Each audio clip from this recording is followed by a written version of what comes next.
because it's hard to look at art when you're going 80 miles an hour, no matter how big it is.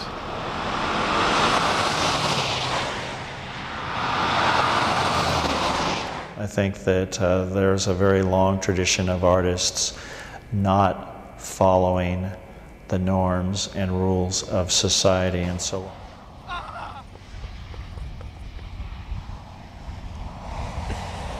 I thought about it for a long time down the road, you know, after I seen it.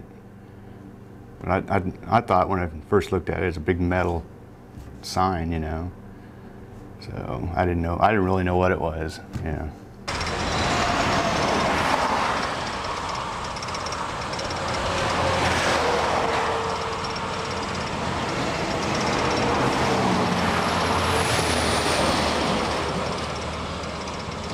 None of us are really great with construction. How could this problem be fixed? I should get more. I thought, well, first of all, I was intrigued by just the use of tire, that you had gone out and grabbed all this tire. I had no idea like how heavy it was with all this steel inside of it, and I was intrigued like how you're actually going to pull it off.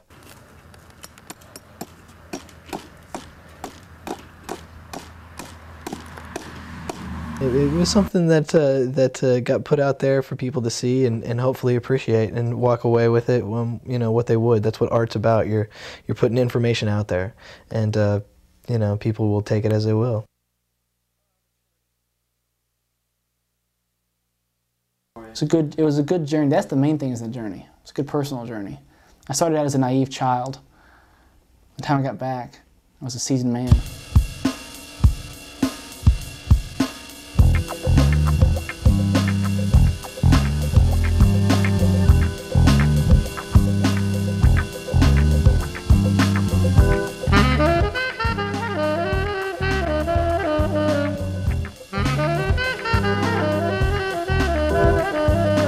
In the spring of 2000, I came up with an idea for a site-specific sculpture.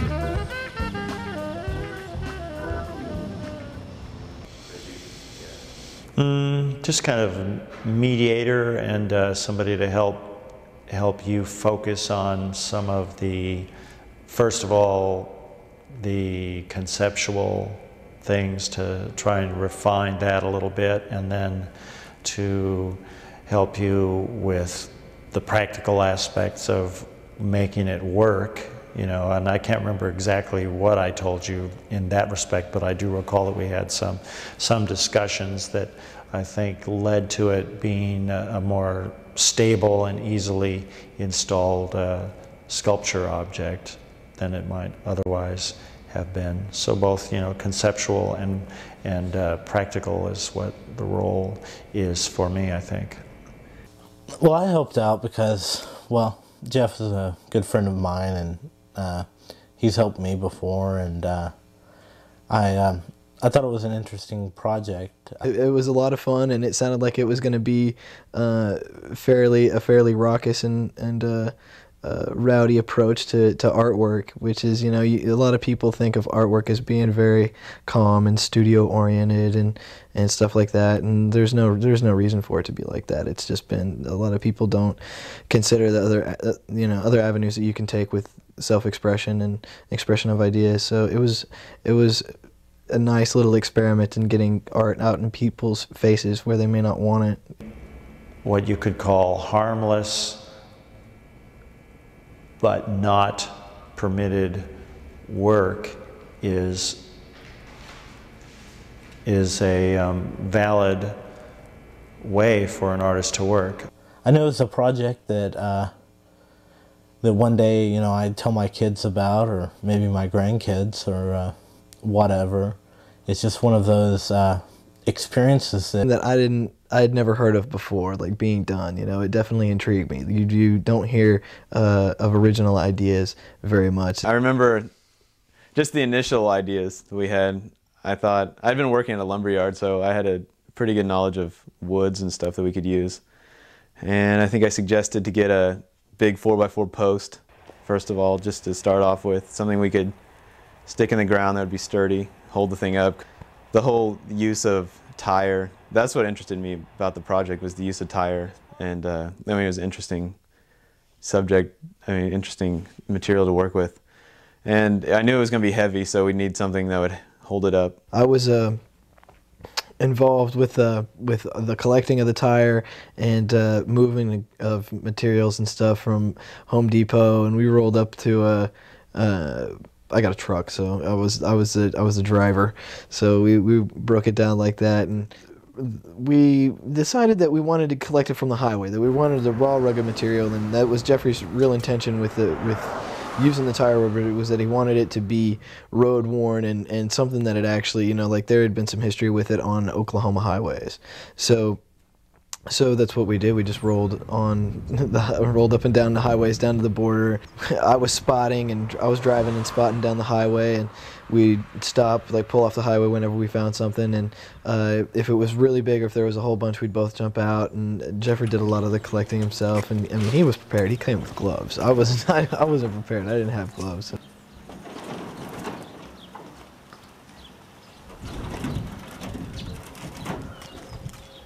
Environmentally clean work that recycled refuse materials and turned it into a temporary monument. I think that's a strong point, that it challenges conventional notions of both a recent history, perhaps, as it can be manifest in public work. You know, I think that's a strong point.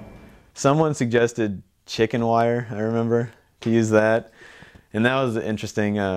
We had, I think you got a couple boards, and we had one board at the top to hold the weight of the top, and then you found some rickety ass board somewhere. I don't know where you got those. They were about to fall apart. They were so rotten. And we had those at the bottom holding, and then we made a circle out of the chicken wire, and when we put the tire on it, it just collapsed. So yeah, we had it all set out, and we were like, all right, we finally got it made, and then that didn't work. Well, while building this project, you know, we encountered several problems, and first of all, the arc-shaped pieces that were put together to form the circle, I noticed right away were pretty flimsy, and that kind of raised concerns for me right off the bat of how sturdy this thing was going to be, and you know, for everyone who's lifted a tire without the wheel in it, a tire is pretty heavy, and it took quite a bit of tire to encompass this thing. Early on, we kind of ran into a problem of the tires not fitting correctly, and we're kind of worried about that. Work with me. This is a thicker rubber, though. I don't know if I like this. But it's got deeper grooves too. Yeah, that's true, but still. Yeah. Can you reverse it? Oh yeah, where's the right? Yeah. Because that bend there, I don't know if you. Well, that other end's kind of fucked up too.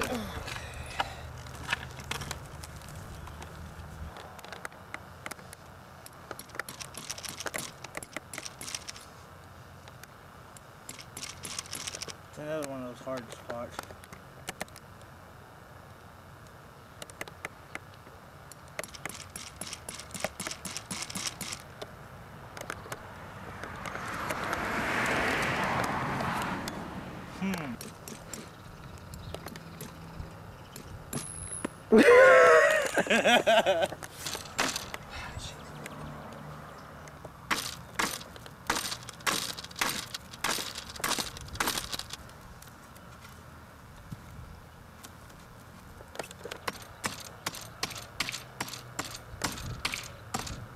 Woo!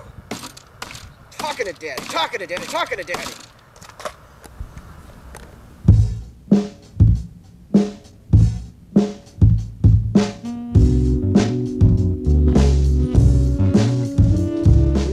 Originally, we had intended to go down there with the U-Haul and two different vehicles, and the cars. And somebody was gonna have to roll down there in a car, and I was gonna roll down there in my truck.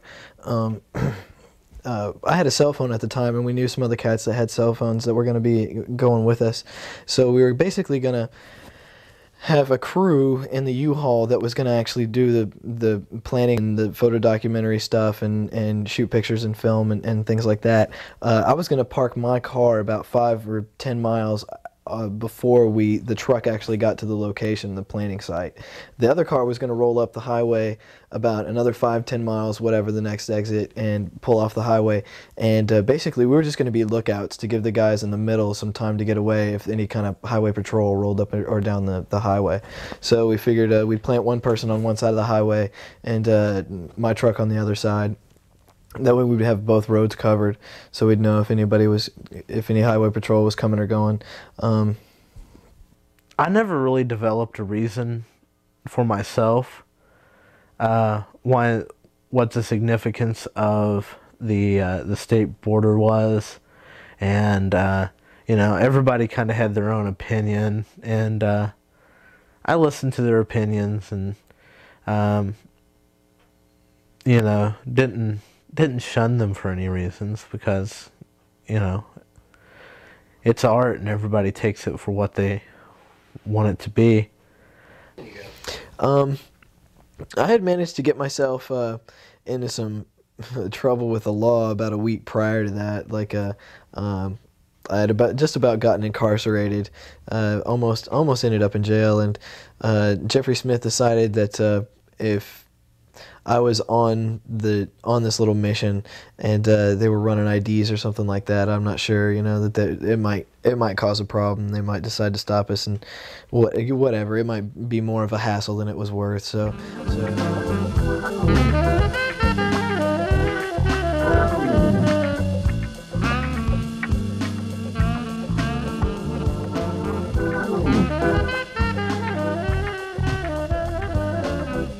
That morning, after loading the U-Haul, we headed to the border to install this sculpture.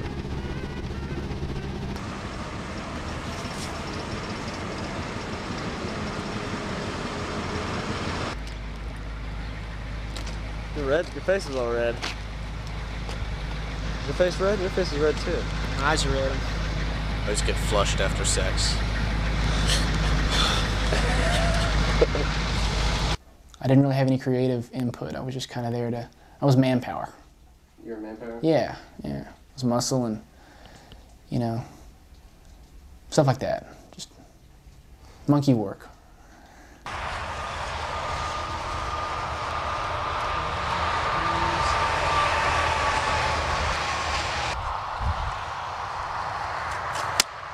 Hello? What is your position in all this, Matt? I'm the getaway driver, the cinematographer, and also here to offset the damage for when we finally get the fine. Okay. 4 ways is better than 3.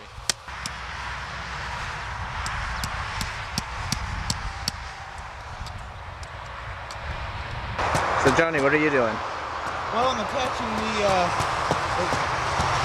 guide wires that will help support this, and hopefully keep things from falling over.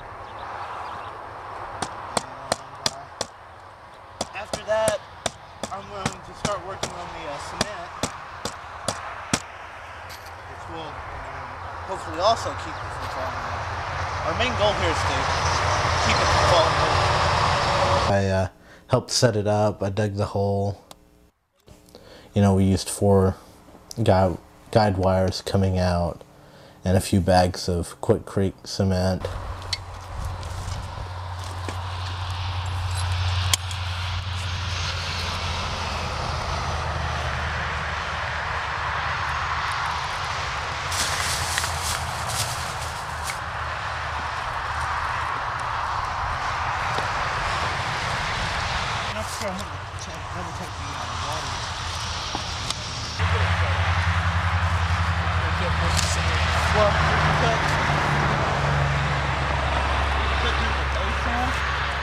But we're going to have to stand it up and get the guide wires out, but the cement will go pretty quick.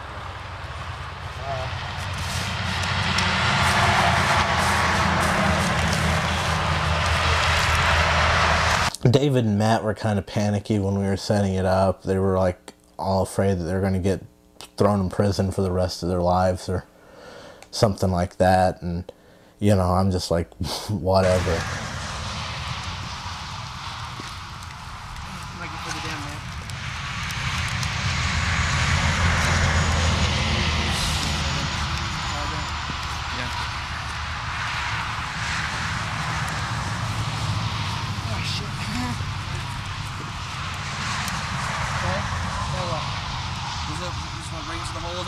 Yeah. Ready? Yep. Yeah. Go further. Up. Okay.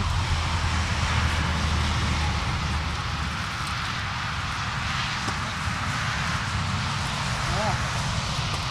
Fully in. Quick. Johnny. Your job now. Okay. Johnny Phil. Grab those wires. Start grabbing the wires. And grab a stake and go out in each direction. North, south, east, west. Where are our stakes at? Get it taut. They're right over there. And there's a hatchet that you can drive it in with. You want to toss it one? Thanks, buddy. I go for the whip, Dr. Jones.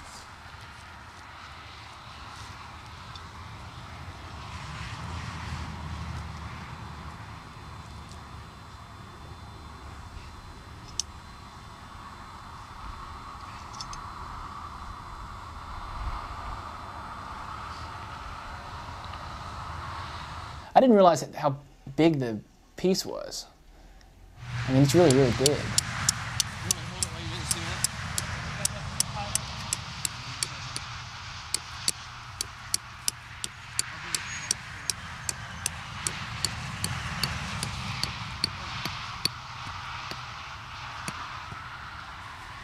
That doesn't look. Huh? About 20 feet away, is it pretty erect? Yeah, pretty erect. It's what? It's slightly that way. This way.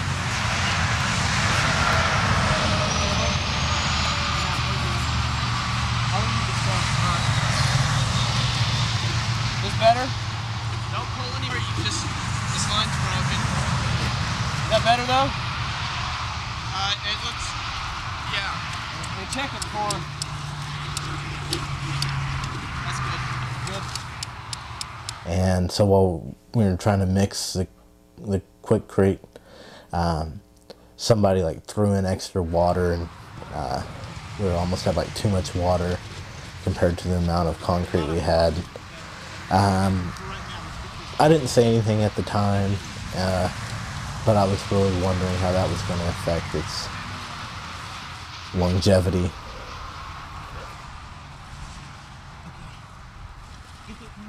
Probably right when we got it up, because the time before we were putting it up, it could you could just say that it looked like you were just digging in the dirt or something. You didn't know what we were doing. We're out there in the medium, but you couldn't tell what we had up. But once we got it lifted up, and you have it sitting there, then at that point you're standing right there next to it, and it's like right there by the evidence, you know. So I thought like the littlest time as possible we spent standing there next to the thing we just put up would be the best if we didn't want to get caught.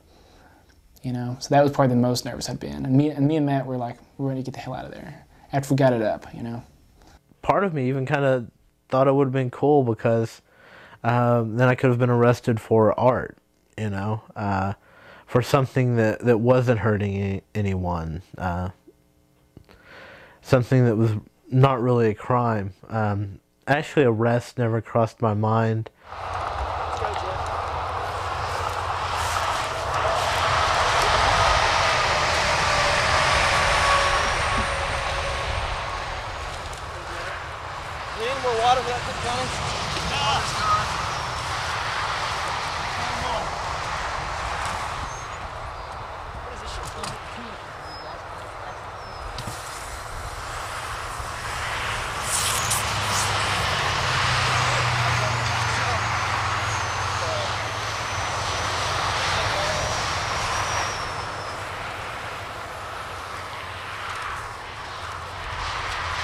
Time to bail. Johnny, check your watch. It's 20 minutes from now. We'll come back and check on it. Right, we go to.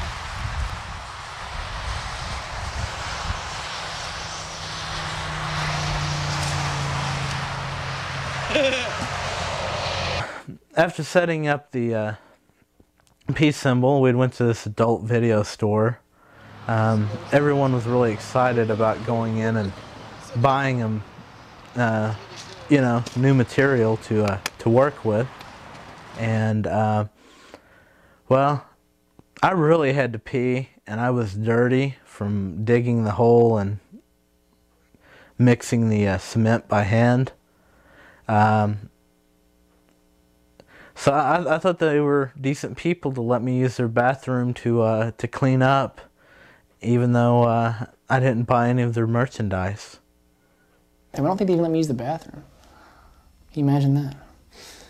But I stayed outside and just kind of shot the camera a little bit and talked to Johnny. Are you satisfied, Johnny? I'm very happy. I didn't want to be negative, but you know, I thought leery? some bad things might have occurred. They still could. Well, probably not though. We're getting further and further away you from know, the bad thing that I thought of was it breaking beyond repair and maybe not standing up. That was what I was concerned about. But overall, I'm pretty pleased. I'm ready to get my portrait taken in front of it because I put in quite a few hours on this thing, so I've kind of got a personal connection to it. Talked to Matt a little bit. Matt didn't think I should be shooting video down there. He thought maybe it wasn't a good idea.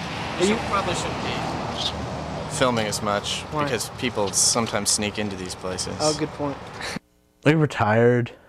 We were proud that we had accomplished this. There was a goal set and the goal was met. Sounds surprised. It looks pretty awesome. Rock dog.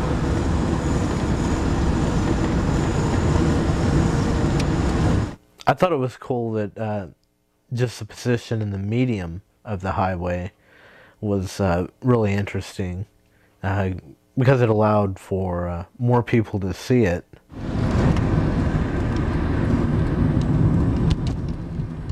It's just sitting there, isn't it? Yeah, what'd you expect, Jeff? You were hoping it to be dancing, weren't you? No. I was really impressed with how it turned out. I didn't know how it was going to turn out when we were starting on it. I thought either once we started having all those problems with it, I was like, well, how's this ever going to turn out? Is it going to work? And when I saw the pictures of what you did, I mean, it looked great. The grass was so lush and green, and the sky was white and cloudy, so this big black peace symbol just stood, I mean, against the green it really stood out, and against the white it really stood out, and I think that really helped people notice it when they drove by because it had such a good contrast. You know, I guess it's probably officially, maybe the first official piece of highway art in Oklahoma. I know some lady with a buffalo came out about a year ago, and she was ordained by like the governor or something, and is officially the first piece of highway art, but I think that was probably it, unless somebody else tried the same stuff many years ago and got it ripped down in it too. So, I can say I was part of that, and we put a peace symbol in the middle of the median. So there's something to be said for that. Well, he knew what I wanted to do, but I didn't go check with him before I left. Of course, fertilizer is perhaps a metaphor for what you did. You were fertilizing people's imaginations with your symbol.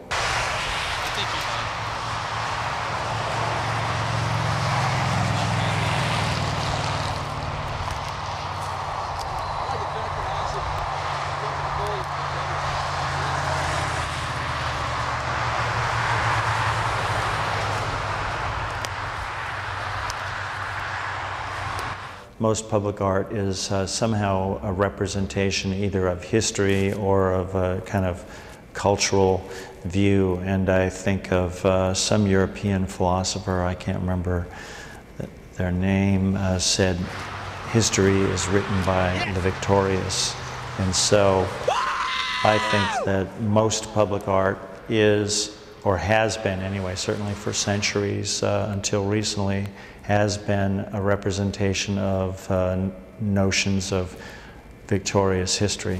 And now contemporary artists, sometimes if you want to call them guerrilla artists, they have produced work and put it in the public realm or the public arena, and quite often it challenges the usual paradigms and notions or representations of history or cultural circumstances.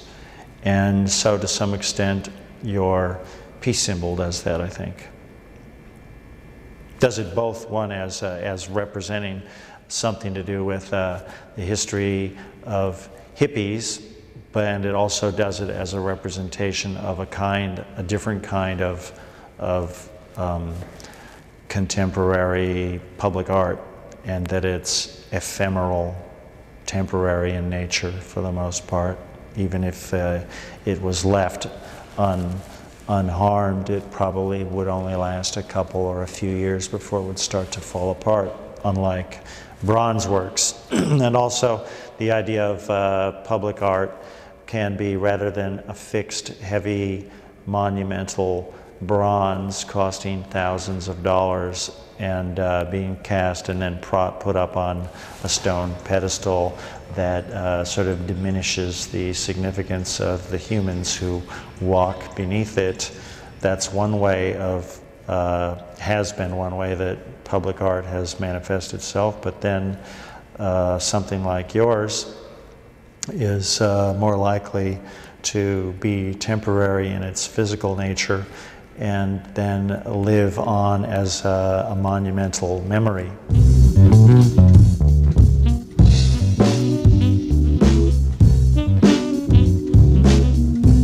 Yeah, you're bearing down the road, you know, you're doing 80 miles an hour, and all of a sudden this big gigantic peace sign's in the center of the media.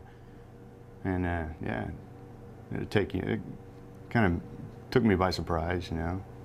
On the horizon, in the middle of the median there, between Oklahoma and Texas, this the object kind of appeared, and you know, as you drive a little bit closer, like, what the hell is that? And of course, I completely forgot again. Like I said, I just didn't know what was going on. But we got upon a little bit closer. My wife was like, "What the hell is that?" And it was a giant piece. I was like, oh my gosh.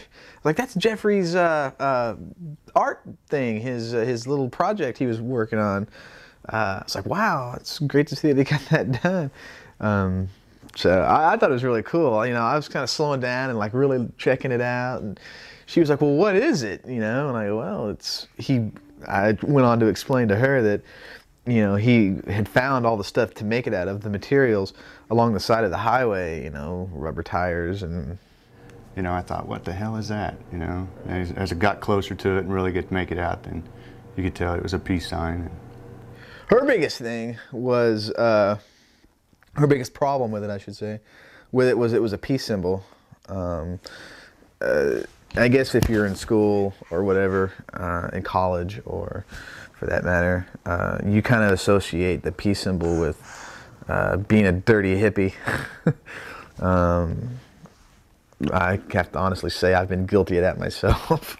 No, I couldn't tell. I thought it was made out of steel. Really? Yeah, I thought it was an iron peace sign out there. We got to arguing about it, you know. I was like, well, what does that mean to you? And she's like, that means nothing to me. It doesn't do anything for me. So you had two very different opinions of that piece of artwork, so you know, right there in the same car. Yeah, made me reminisce about back, you know, because you don't see any peace signs around anymore. You don't see a whole lot of them. I mean, every once in a while, but kind of took me back a little bit. It's supposed to be about the peace, and here we are fighting and debating about it, about what it means to us. Just wondering how it got there, you know, and who actually put it up and stuff like that. And I couldn't believe when Mike told me, hey man, you actually seen that? My buddy put that up, you know. I'm like, wow. The important thing about the whole thing was that it did what it was supposed to do. It made you think, you know, it provoked an emotion, albeit bad. I don't want to say bad. I don't know, she has bad emotions, but like my wife, you know, it might not have been positive, but it did make her think, and it did, you know, provoke some sort of feeling inside of whether it, you know, I don't like that, but it did. She, you know, had a feeling about that, and, you know, was not afraid to express that feeling. Yeah, that's pretty wild, man. I couldn't believe somebody actually got out there and put it up. You know. Then when you told me you'd cemented it in and all that other, I'm like, dang, man, that takes cojones, big cojones, out in the middle of the highway. You know, the highway department come through, or a highway patrol stop you or something. I don't know what they do, but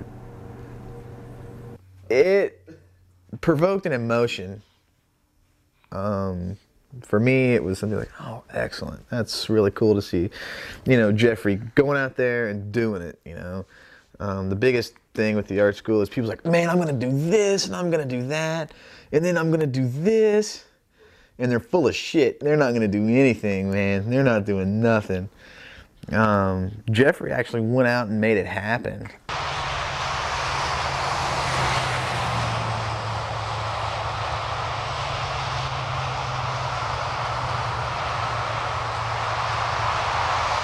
I think another big thing about it was just like, it's so out of the blue. And it's something you would never expect to see in the middle of the highway, which makes it all the more sweeter. It's out of place, you know. It takes a little while to register in your brain. What is that? And then your second probably you're like, well, what's that doing there? And then, you know, there you've got conversation for the rest of your trip. Like, man, what was that doing there? Or, you know, what's that made out of? And you know, it's a definite conversation piece. Everybody asleep on the way back up from the trip No, everybody was, you know, they were awake then. And I was like, hey, you got to see this peace sign when we go down through the road here. And my wife's like, yeah, okay, sure. You know, we come by and it's gone, man. And I'm like, oh. So now she knows, okay, he's had way too many drugs in his life. Well, what do you think happened to it? Cops. That's what happened to it. You want to know? Police. They tore it down. It was either it fell over or it was tore down, and it was, I'm sure, taken away by the highway department. But I just don't see this conspiracy to destroy peace. I think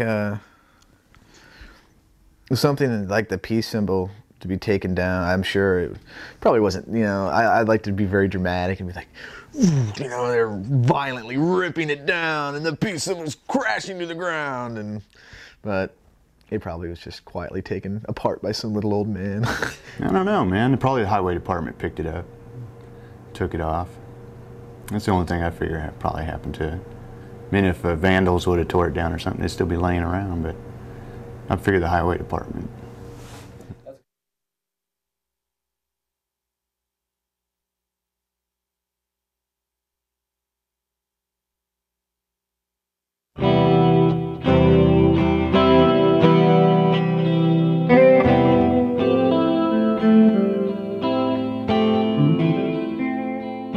I haven't been down the border in 11 months, and it's there.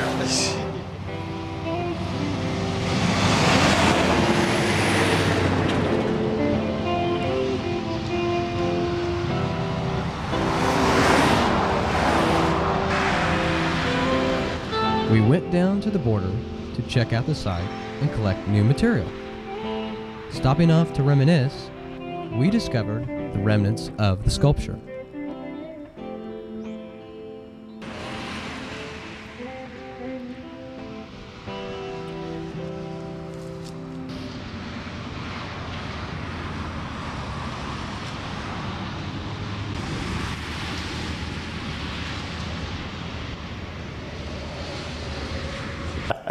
No, I thought a little bit about it, but well, I was surprised, of course, because I figured that the road, whatever you call the state highway people, I had presumed that they probably would have just removed it straight away, and now it sounds as though perhaps after you showed me that video with it looking broken and that it was broken off right about at the height of a bumper from a vehicle, it sounds as though perhaps some rednecks might have gone out there, or maybe I shouldn't say rednecks, but somebody who was ideologically opposed to what they think that peace symbol signifies, and they might have gone out there with some vehicle and just knocked it over, which would have had to have been a large vehicle, but I I don't think that the state highway people would have removed it so crudely as that and then just left it there.